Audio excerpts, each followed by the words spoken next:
Vous avez envie d'un moyen simple et automatique pour arroser la pelouse de votre jardin? Eh bien, laissez-vous tenter par un arroseur. Alors, il y a plein de types d'arroseurs.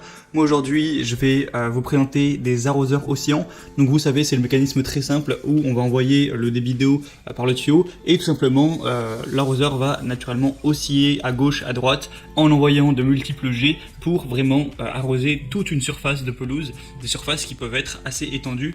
Donc, c'est intéressant à ce niveau. Évidemment, on peut régler tout ça en fonction de la taille de votre pelouse à vous.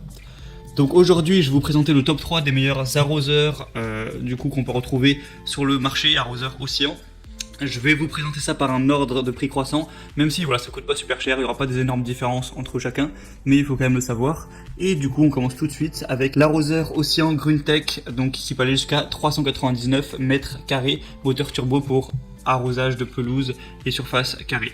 Donc c'est un arroseur oscillant qui permet l'arrosage de pelouse rectangulaire et carrée jusqu'à 399 mètres carrés. Après, évidemment, si vous avez une pelouse qui n'est pas parfaitement carrée ou rectangle, vous pouvez utiliser une grande surface pour arroser avec cet outil. Et les petits coins qui sont pas dans le carré ou le rectangle, vous les arroserez à la main, c'est pas bien grave, ça vous fera quand même gagner du temps. Il y a une durée de vie qui est 3 fois plus longue que sur tous les autres oscillateurs du marché, avec une bonne vitesse d'irrigation qui est constante et qui aide à distribuer l'eau de manière bien uniforme. Il est orientable à une main, il y a des boutons d'orientation avec une possibilité de bloquer la direction d'un jet d'un seul côté.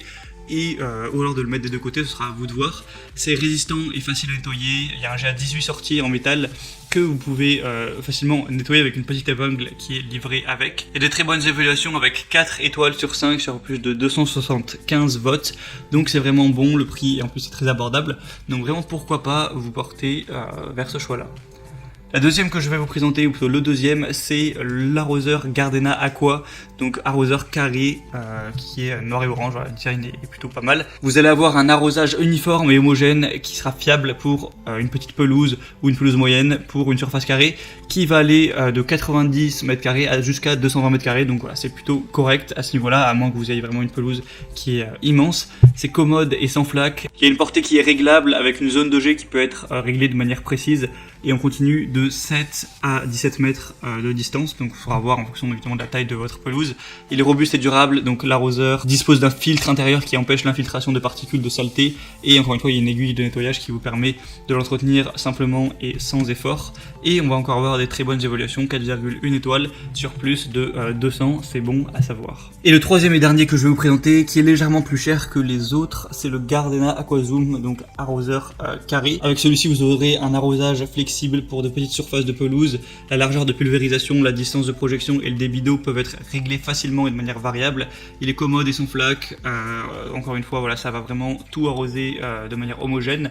Une portée qui est réglable de 3 mètres à 15, donc voilà, celui-là il est plus adapté du coup aux jardins qui sont nettement plus petits. C'est un peu étrange parce qu'on penserait que justement s'il est plus cher c'est qu'il permet de faire des plus grandes surfaces, mais là c'est pas le cas.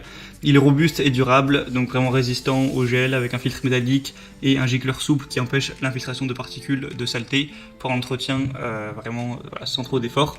Et en tout cas c'est le plus populaire qu'on peut voir sur Amazon, tout ça. Cette fois il n'y a pas 200 évaluations, il y en a 1700 pour une moyenne de 4,4 étoiles, donc c'est bien supérieur aux autres. Donc c'est peut-être aussi pour ça qu'il est plus cher, c'est peut-être un petit peu de la meilleure qualité, même si c'est la même marque que le deuxième. Voilà, je vous laisse maintenant faire votre choix, je vous mets tous les liens vers chaque arroseur dans la description de cette vidéo. Ils seront présentés en fonction de leur ordre d'apparition, vous avez juste à passer par les liens. Vous verrez plus d'images, plus d'informations, voir les questions-réponses. Si vous avez certains doutes par rapport à votre situation, voir les évaluations clients et au final voilà, choisir celui que vous préférez, ça arrivera en quelques jours chez vous. Et vous pourrez voilà, installer ça rapidement, brancher ça à votre eau et bénéficier d'un arrosage automatique. Voilà, j'espère que ce petit comparatif aura pu vous aider à faire votre choix. Si c'est le cas, vous pouvez aimer cette vidéo, vous abonner à la chaîne YouTube pour ne rien rater de tous les prochains comparatifs. Et en attendant, moi je vous souhaite un bon entretien de votre jardin, de passer une bonne fin de journée ou une bonne fin de soirée. À la prochaine et ciao.